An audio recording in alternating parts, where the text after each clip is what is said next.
તો મિત્રો આપણે પહેલાં બેટ દ્વારકા જતા હતા ત્યારે આપણે નાવની અંદર જતા હતા. તો અત્યારે અહીં આગળ મસ્ત સગવડ કરવામાં આવી છે અને સરસ મજાનું બીજ બની ગયું છે અહીં આગળ. તો અહીંયા પુલ પરથી જ આપણે જવાનું છે અને મિત્રો નીચે પણ ત્યાં પણ નાવડા પણ છે, નાવ પણ છે, ત્યાં પણ તમે જઈ શકો છો અને અહીં પણ ઉપર મસ્ત બની ગયું છે. તો અહીંયા સારું રહે એમ. તો મિત્રો જોઈ શકો તમે, આવો મોટો બીજ બની ગયો છે, સરસ મજાનો જોઈ શકો તમે. અહીંયાથી આપણે હવે દ્વારકા, બેટ દ્વારકા આપણે જવા માટે એકદમ આસાન રસ્તો થઈ ગયો છે અને કોઈને ડર બર લાગતો હોય તો પણ હવે નહીં લાગે.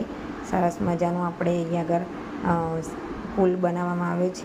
તો આનો ઉપયોગ બધા કરે જ છે અને આપણે પણ ત્યાંથી જ જવાનું છે.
મારા વિડીયોને લાઈક કરવાનું ના ભૂલતા, કોમેન્ટ પણ કરવાનું ના ભૂલતા.